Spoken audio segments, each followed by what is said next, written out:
Welcome everyone. Thank you for joining us for today's Keynote webinar, Modernizing Drug Development Through Digital Transformation in Non-Traditional Models, presented by Dr. Szczepan Baran, Head of Emerging Technologies LES at Novartis.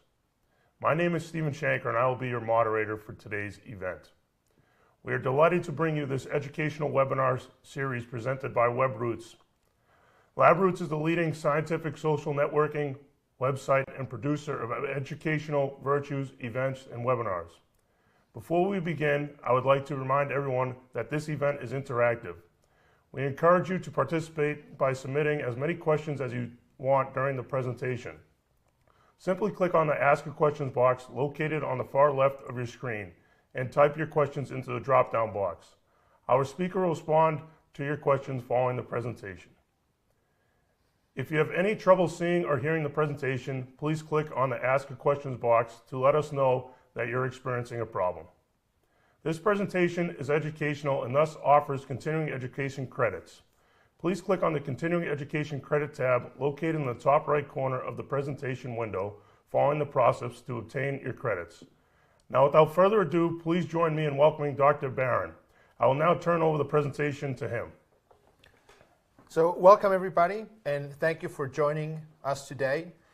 First, I would like to thank LabRoots for giving me an opportunity to talk about digitization as well as non-traditional models, which are really engaged in the conversations these days. So a typical disclaimer, any views, thoughts, or opinions that you're going to hear today are mine and my own and not affiliated with my employer or any associations I'm part of.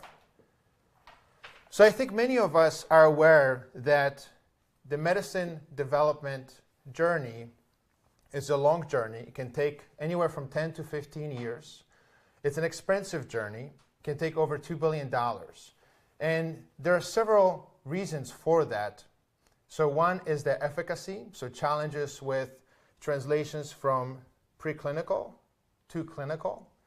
And in that efficacy area, the oncology plays the biggest role. So also reproducibility is another challenge for us. So here you see a graph and studies by various organizations demonstrating that. And as the cost of medicine development and bringing those medicines to patients has increased over several years, the number of medicines that we're actually providing to patients has not. So as you can see, there's definitely opportunities where we could look for efficiencies and increasing the number of medicines that we could bring to patients. And I hope that the models that we're going to talk about today and the digital technologies that we're going to discuss are going to demonstrate their potential of how they could impact this journey. So there's a lot of different emerging technologies, that I'm sure you have heard of: machine learning, big data, artificial intelligence, lab on a chip, and various non-traditional models. So today we're going to take two paths, which I will demonstrate to you and also discuss their potential or helping us deliver medicines to patients faster. The first one, we're going to talk about non-traditional models. And then the second one, we're going to talk about digitization and big data.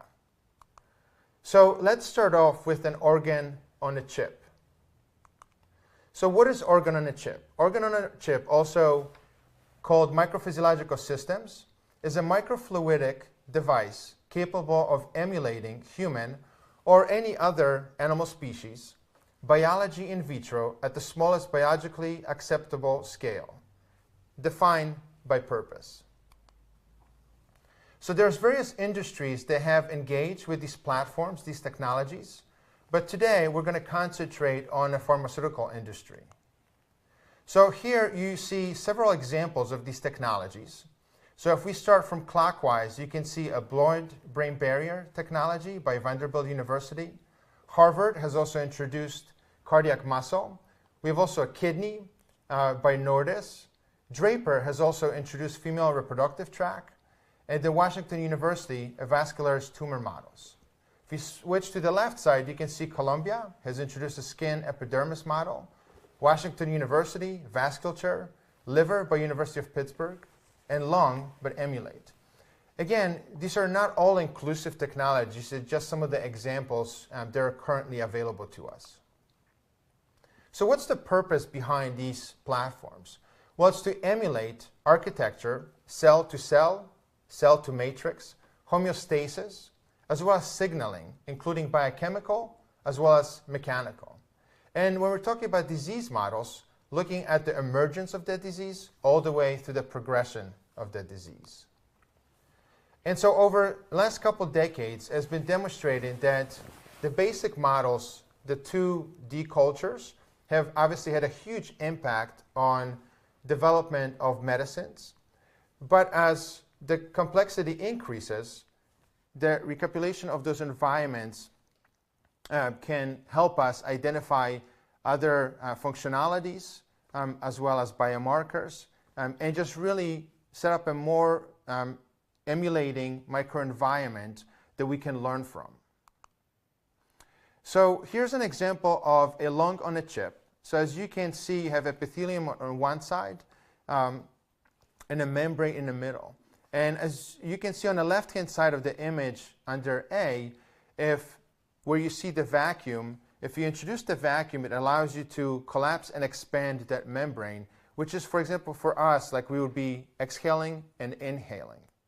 And on the right-hand side, you can see that example, what that lung on a chip technology looks like. So it's the size of a USB drive. And so here's just one of the examples of characterizing this technology. So here we compare organ on a chip with a mouse lung. And so when we introduce interleukin-2, it increases the permeability. And you can see that has been demonstrated on a lung on a chip and similar to whole lung.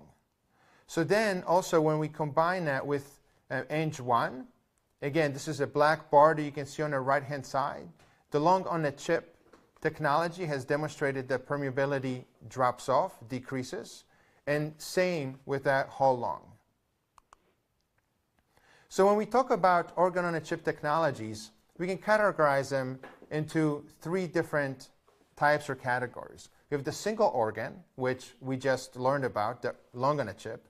Then you can have multi-organ technologies, where you pull together different organs. So here on the bottom, you can see an example of a digestive system, including gut and liver, and, for example, brain.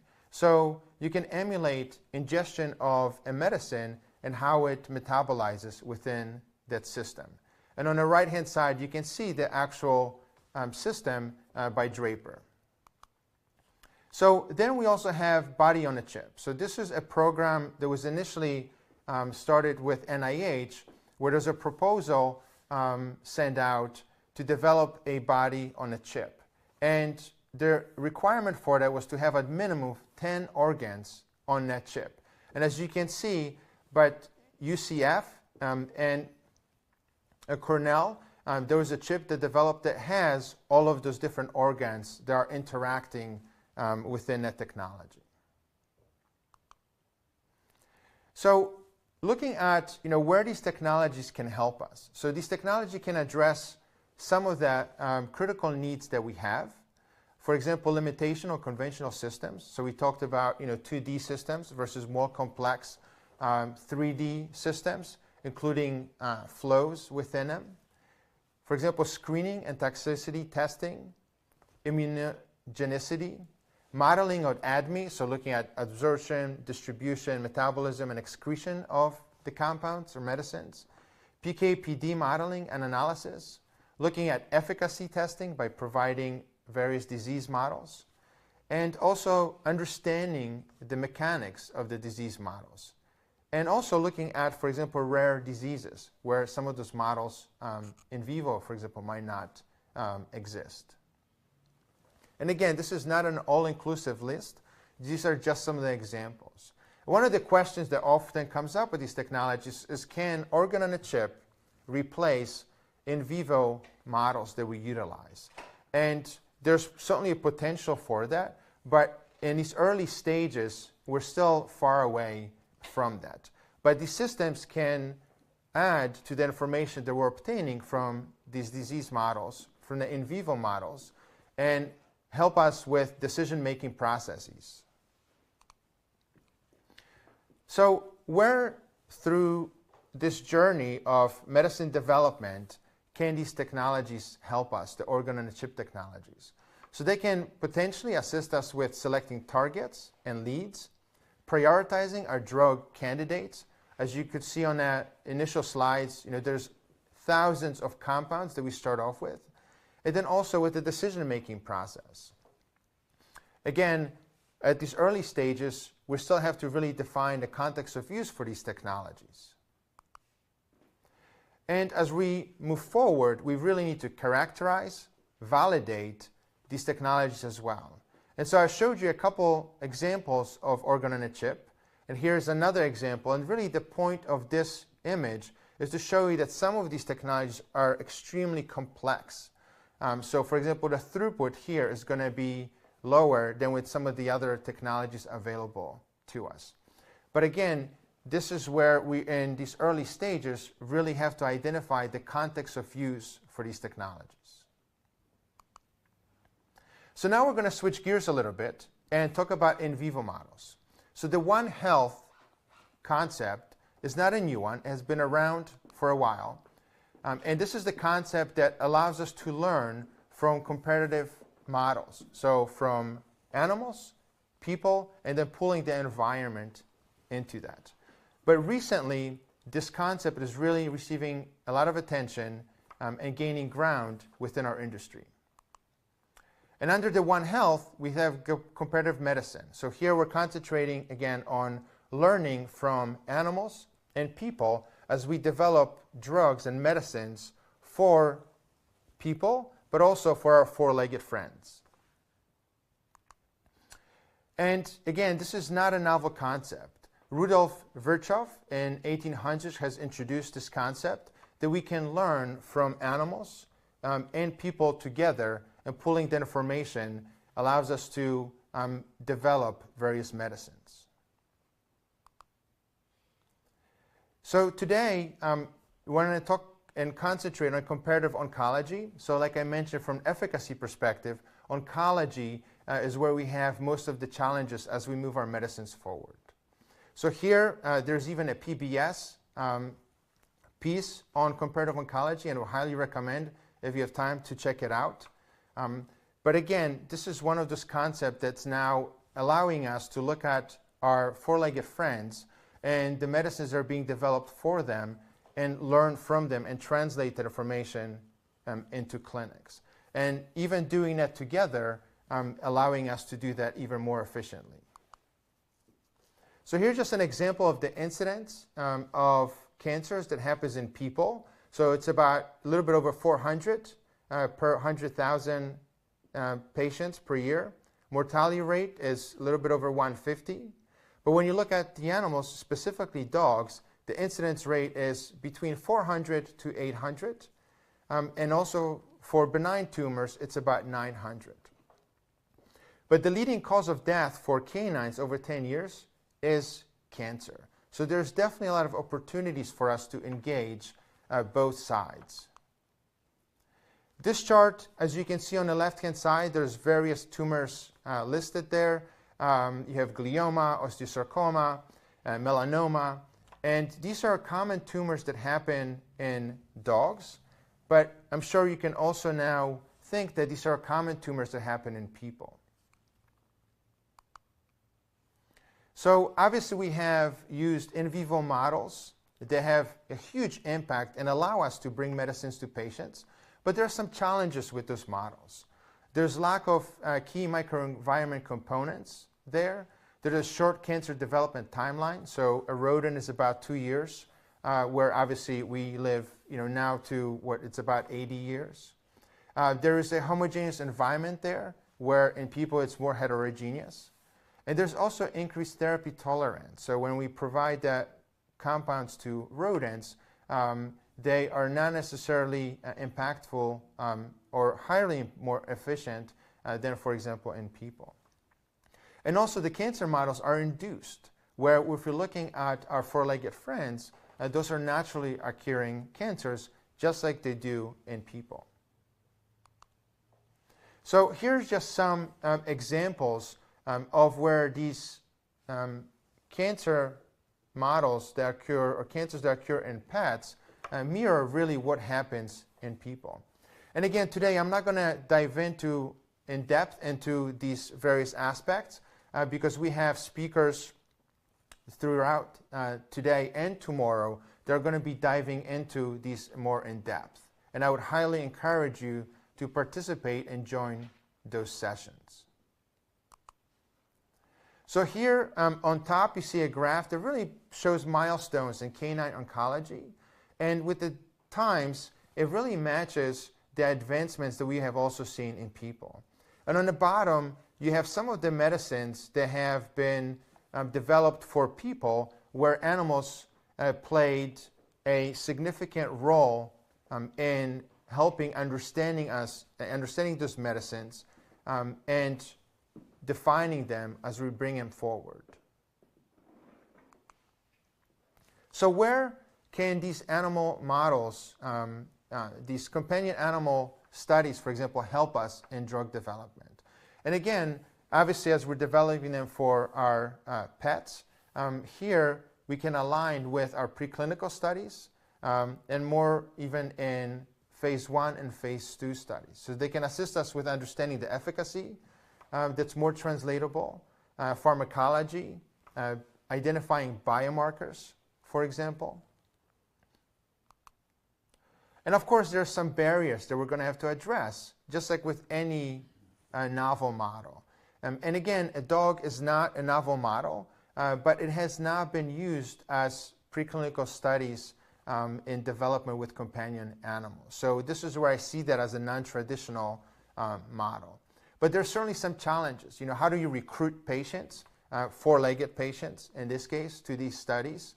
But now there's some significant initiatives in impacting and allowing us to help that. Recently, NIH has sponsored a grant. We're pulling various veterinary schools and building this database. Also keeping those patients on our studies and demonstrating their impact. Designing those studies to match our clinical studies. So those are just some of the examples which we'll have to dive in more in depth and address. And again, this is going to be presented in one of the presentations by Amy later on today. So now let's switch gears and talk about digitization. So here's an example of over 80 companies that are investing in developing digital hospitals. One of them is at University of Pennsylvania. And so some of the examples where robots bring the food to patients, from a patient coming into the hospital, and kind of like at a fast food restaurant where you enter your information, what you want to order. So the patient can come in and do that. It allows for the different wearables that the patient can have.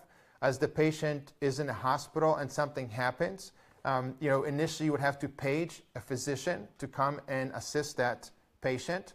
And a physician could be on the other end of the hospital. So time, obviously, of an essence. So one of the examples with these technologies, then when something happens to the patient, the hospital receives the signal from the patient and allows you to identify the closest physician that could assist that patient. And again, this is just one of many examples where these technologies are being developed on the clinical sides and on the healthcare side. One of the other challenges is, when we go see, for example, a dermatologist or a regular doctor or oncologist, and all the information, how do you get access to it? So it's kind of discombobulated. So now it's being pulled together. So again, as an example, the University of Pennsylvania hospital, they're working where they have a system that each doctor from different backgrounds can access all patients' information, which makes it, again, easier for them to, and more efficient, to make the decisions or how to move forward and help that patient.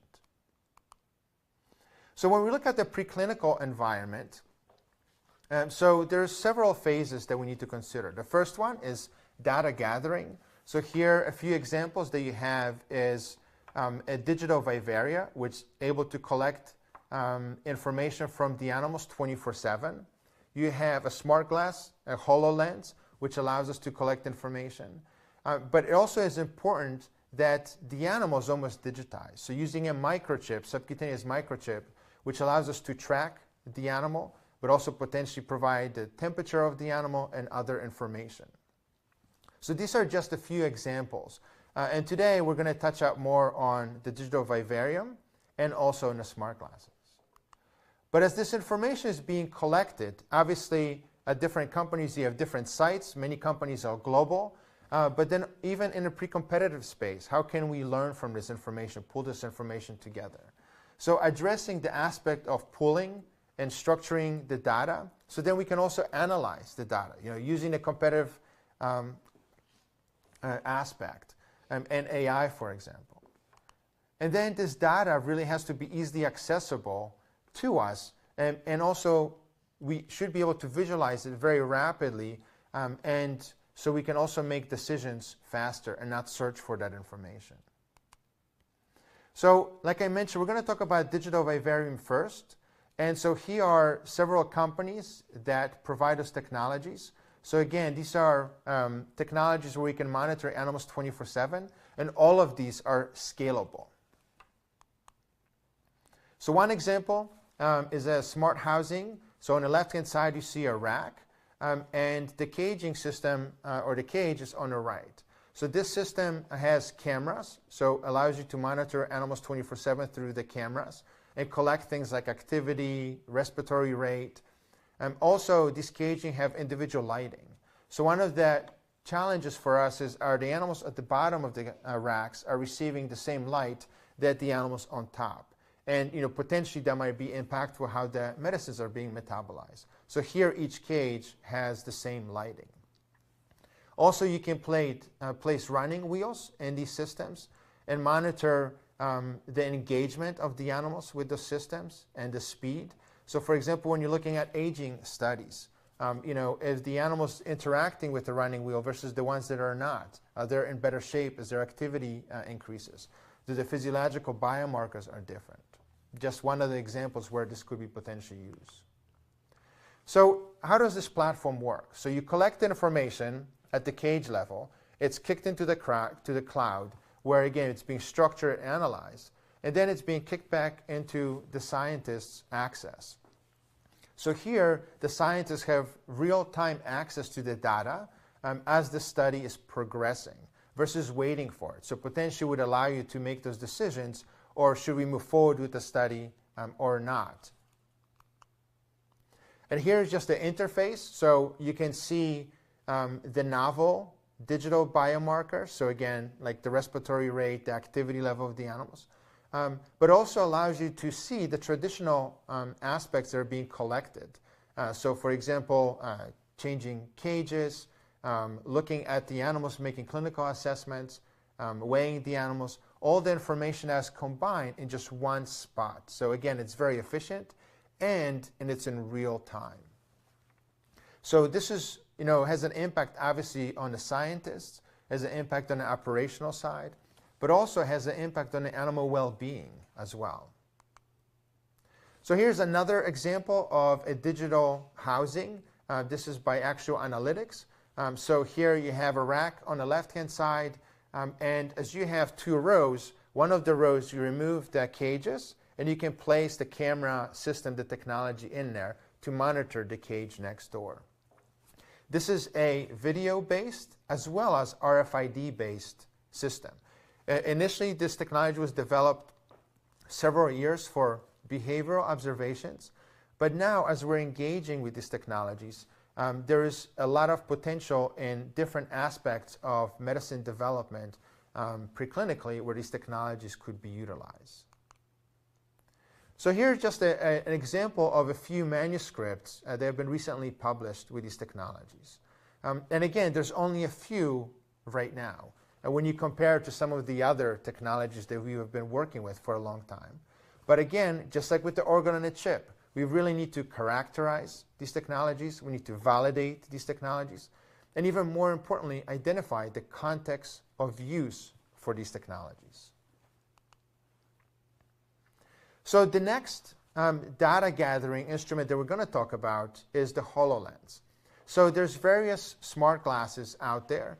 And so the HoloLens, when you put it on, it allows you to see the environment around you, but it also allows you to, for example, pull up an Excel spreadsheet with the animal's information or your patient's information. And you can also dictate your findings to that system. So, how this technology can help us. So here's an example of an assessment of our animals. And again, I know these are going to vary from institution to institution, but here this example has 15 steps. And when we engage with the HoloLens, one, I don't have to write down information. I can just dictate the information. If the animal, for example, is being recognized by the HoloLens, I don't have to reach and check each animal individually, for example, for a tail marker. But the technology tells me which animal I'm looking at. So again, this is going to decrease the number of steps that are required for this assessment, and is also going to expedite some of these steps within this process. So here's another example where this technology could have impact. So right now, for example, we're looking at the animal. So the animal technician takes a look at the animal, and then most of the cases they can make the decision on how to proceed. But if they can't, they reach out to a veterinary technician. The veterinary technician runs over, looks at the animal, and in most cases they're able to make the decision. But if they're not, now they have to reach out to the veterinarian. Now the veterinarian trucks over there and looks at the animal. And in most cases, we can make the decision there. But potentially, we need to reach out to the scientist. So now you have 4 people that needed to be engaged in this decision process. Very often, the facilities are in different spaces, different locations, so you have to go between the facilities. If you're lucky, maybe it's in the same facility. But now you also had 4 people that enter the facility. So there is an increased risk of contamination, but also the amount of time that's being spent doing that. And also the delay now from looking at the animal and how we're going to engage with the animal is pretty significant. So using the HoloLens, the technician can look at the animal with the HoloLens and live share the image and the video of that animal and reach out to a veterinarian, veterinary technician, and if necessary, a scientist live and make the decision right there and there what to do and how to proceed. And if you cannot, for example, reach the veterinarian right away, you can take the image or the video. So then a veterinarian, again, can look at the animal at his or her desk. And again, this is not going to work for all of our cases, but it certainly can for many of them. So here's another technology, and this is something that you can actually put around a collar around your pet's neck, and it collects various activity level as well as physiological markers. And again, this is a technology that I'm not aware of that's being used within our industry. However, this is something that I requested as a Christmas gift for myself, and my kids and my wife bought that for me. So we placed that on Porkchop, who is one of our pets, one of our many pets, and kind of wanted to check it out. How does this work? So again, you have the collar, and you have the base station, which connects to that collar. So here, this technology can monitor the activity level of Porkchop, and also even look at, are they laying on the left side, on the right side? So for example, after surgery, is the animal still favoring one side or the other? Assessing pain, for example. These are some of the possibilities. Also, you can look at the pulse and the respiratory rate. So for example, if the animal is painful, maybe that would coincide with it. But again, can we imagine utilizing this in our, for example, safety studies with dogs, where currently, we try to monitor them as much as we can, but here we have access to to information in real time, and you can monitor obviously 24/7 or for 2-3 days if you need to. So again, this is one of those technologies that's not currently utilizing in our industry, but has a huge potential. And again, it's not going to address all of our areas, all of our challenges, but can certainly have an impact there. This is an article that recently I just pulled up on One Health, addressing obesity in people and in pets. And I must say that when we put the collar on pork chop, one of the things that we started to monitor is his activity level. And we almost made it, not almost, but we did, we made it to the game. So I have 2 sons, and so there's a competition who can make pork chop run more steps in a day. And to make the long story short, over the last month, pork chop has lost some significant weight because of that. And he certainly could use that, as well as ourselves. So now we're going to switch gears and talk about data, big data. So from all of these models that we talked about, the in vitro model, the in vivo model, digitizing some of our processes, all comes with enormous amount of data. So how do we address it? How do we work with it? So one of the examples, in a clinical, let's say phase 2 study, an oncologist is made aware of some aspect that happened to the patient or side effect. So they want to take a look at what happened in our in vivo, in the preclinical studies. So they typically reach out to a person that has access to that information or guide them where to find that information. Then that information is being gathered and then presented to the clinician. But if this event happens on a weekend, now we have to wait until Monday. Potentially the person might be away on vacation, so now we're another week out, and very rapidly this has spent 2 to 3 weeks. So having that information at our fingertips, where I can look at the medicine that we're utilizing in patients and look at what happened preclinically, would be enormously helpful. So the volume of data is just amazing from all of the studies that we performed and have performed in the past.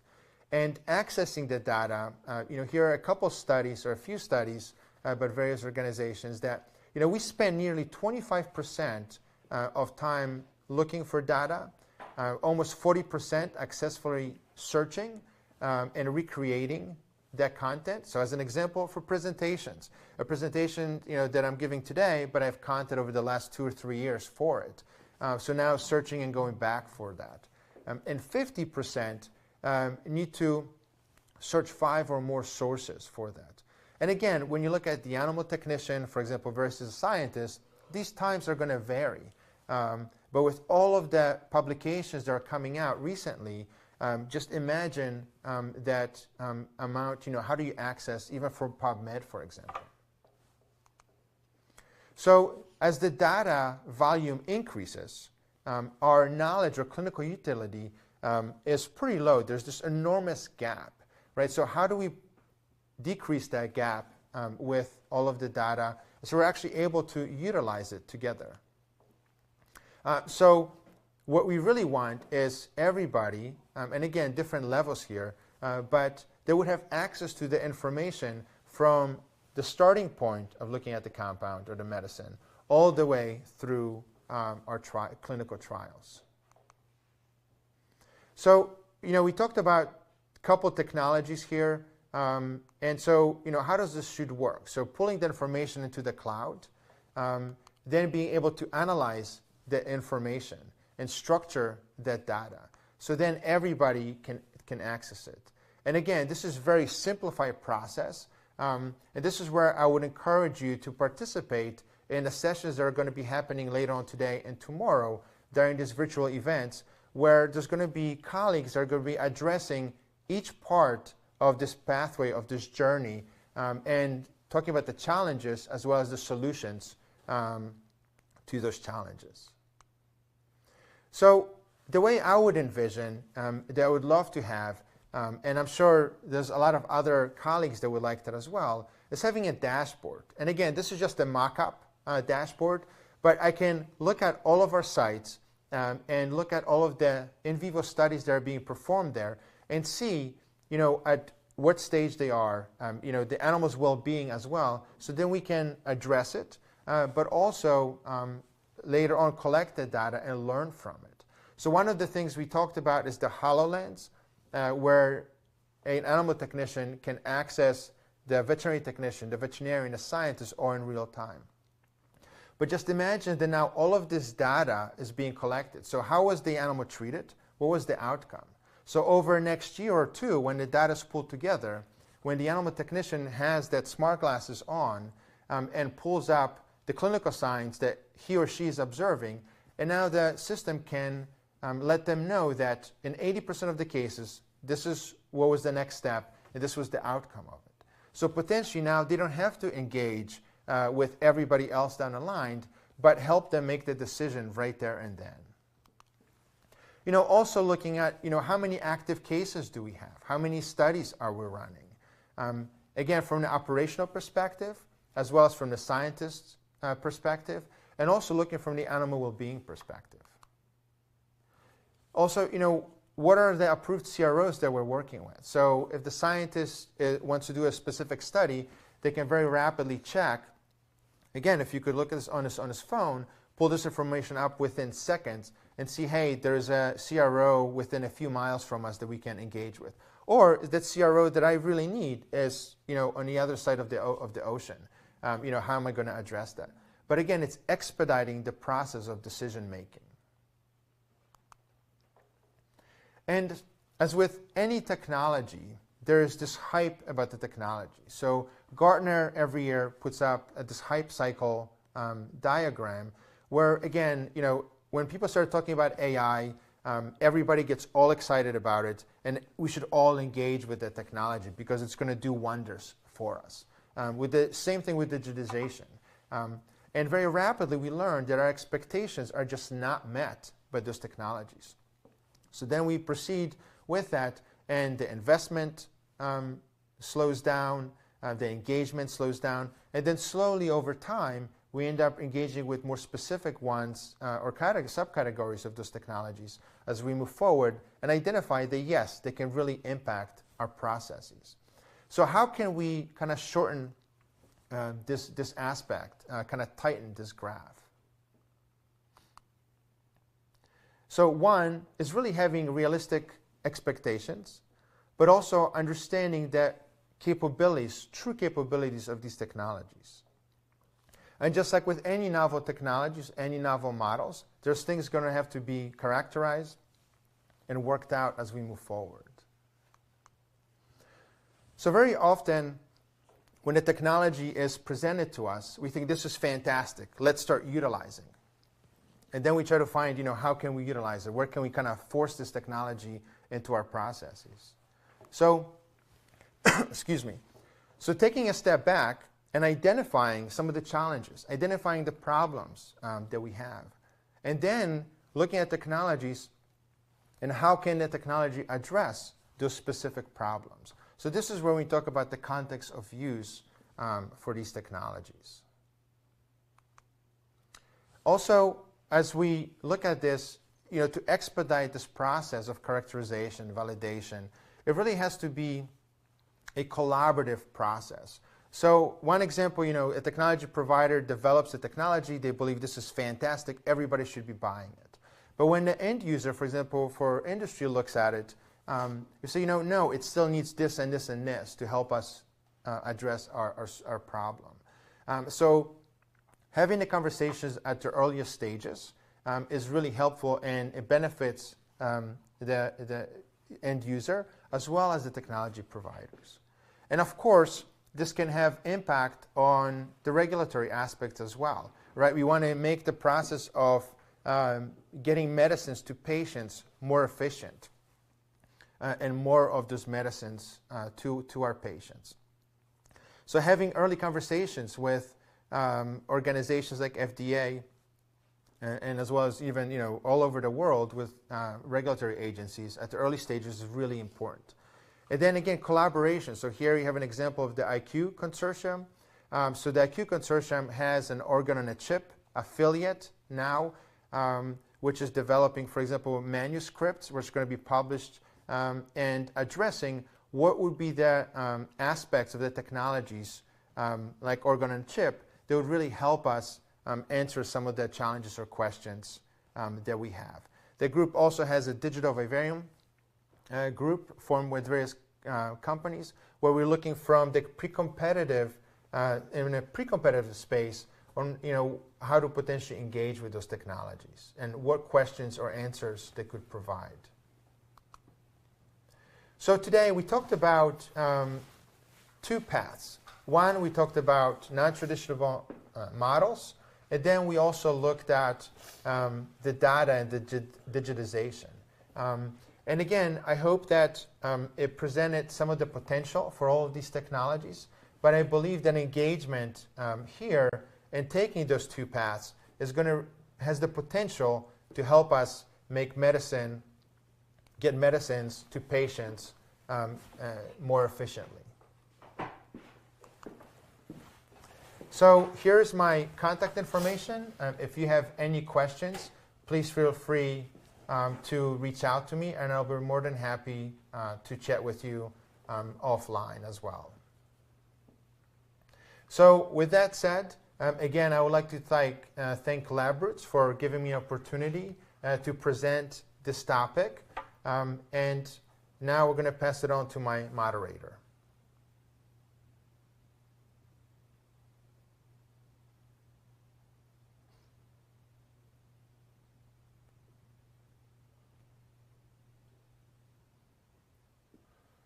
Thank you, Dr. Baran, for that informative presentation. We'll now start the live Q&A portion of the webinar. If you have any questions you'd like to ask, please do so now. Simply click on the Ask the Questions box located on the far left of your screen and type your questions into the drop-down box. Let's get started with our first question. How was permeability of lung constructs tested? Was TER used or a different method? So thank you so much for that question. And to be that's something that I can forward you that paper, which I pulled from there. But unfortunately, that's not. So just to talk about the organ-on-a-chip, I don't work with those technologies. I'm more from the strategic perspective. That's where I'm involved. So I can definitely reach out to you afterwards and share with you the manuscript that addressed the specific organ-on-a-chip. All right. Our next question. What are the level 1, 2, 3, or 4s as is shown on the global perspective? Is level 1 good or bad? And or is level 4 good or bad? And what constitutes the levels? So that's a fantastic question. And so there, again, this is kind of a mock version of the platform. And this is something that you can develop. So it doesn't specify specifically what it is. We have not identified what those are. But that's the way I would envision that we would do that. All right, our next question. Can you speak a little bit about the current innovation available for digitizing mice with RFID technology? No, definitely. So there are several technologies available to us. One of the, again, looking at characterizing and where the technology is going to be used. There's companies like Somark, UID that present those technologies and others. But really, again, finding out how the technology is going to address your questions, your challenges is really important.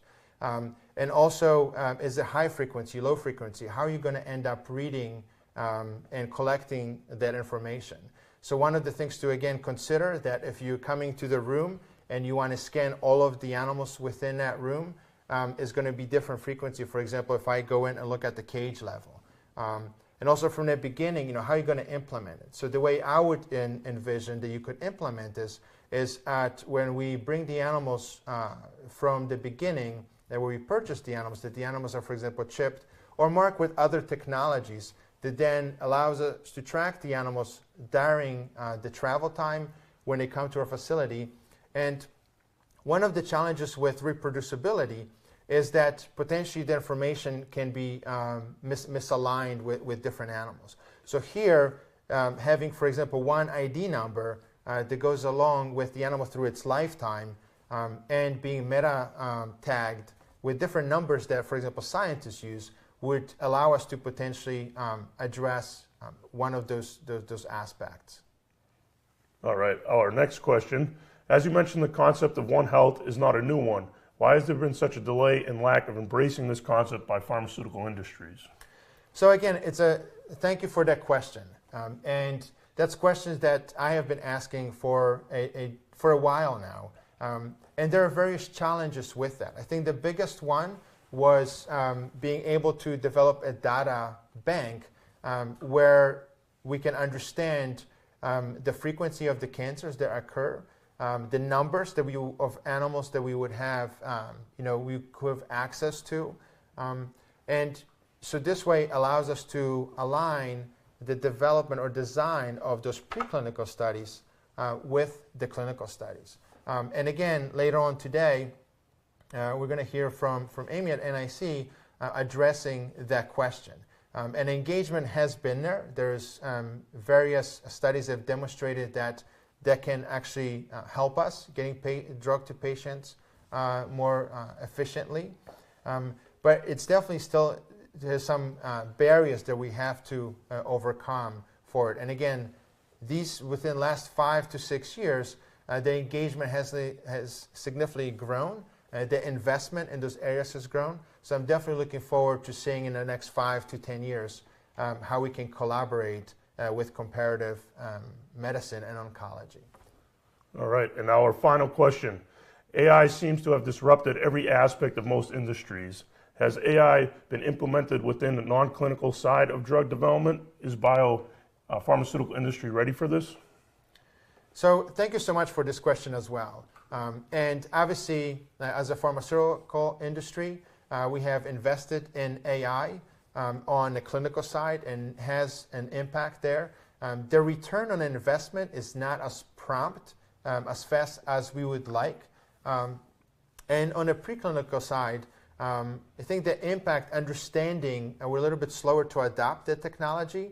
And on one side, I think that's not a bad thing because it allows us to learn from our clinical colleagues and other industries. But now I think it's the right time to engage with that technology. And again, looking at the context of use for that technology.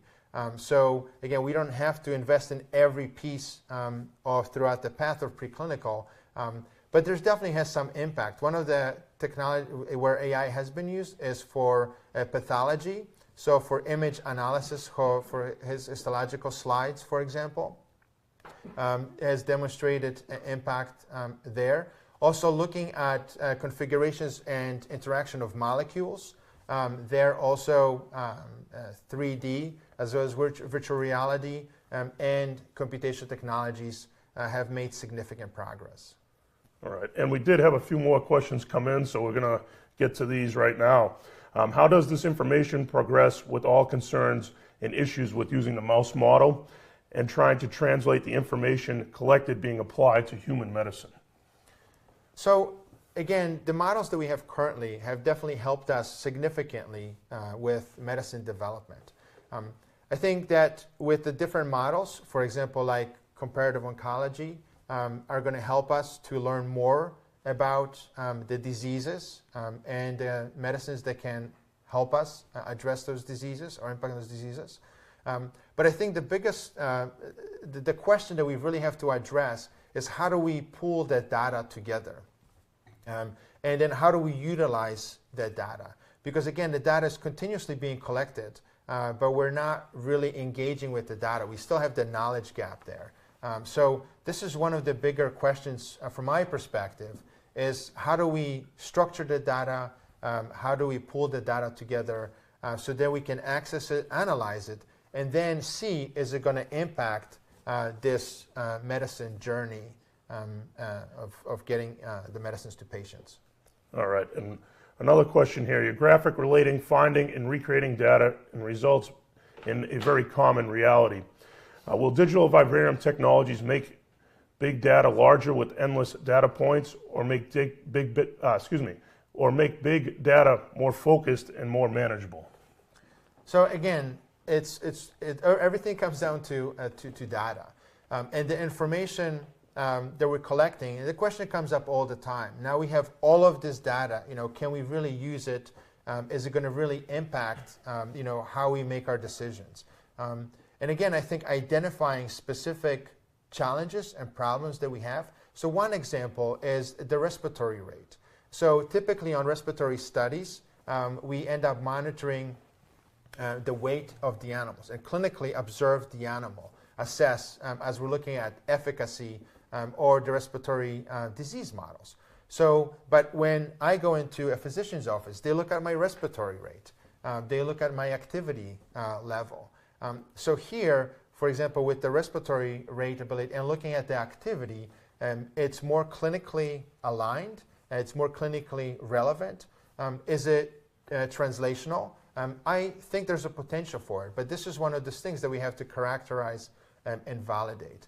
So I think that we're in such early stages in a preclinical arena with implementing all these technologies that we need to really address how is the data going to be pulled together and processed. And that really has to be addressed because initially when we jump into, I mentioned various technologies that we're pulling together. So there's still this concept that, let's look at this one technology and kind of almost isolate it, and how is it going to work, how is it going to impact. But we have to, right off the bat, start thinking, if we look at this technology and this technology, how is the data going to be structured? How is it going to interface with other technologies? So I think that's one of the big questions. And if we can do that and address the challenge, I think that we're going to be able to demonstrate the impact of the data that we're collecting on this process. All right, so that does conclude all of our questions for the day. I would like to thank once again Dr. Baran for this presentation. I'd also like to thank LabRoots for making today's educational webcast possible. Before we go, I would want to let everyone know that this webcast will be available for on-demand viewing through May 14, 2019. That's all for now. Thank you for joining us, and see you next time.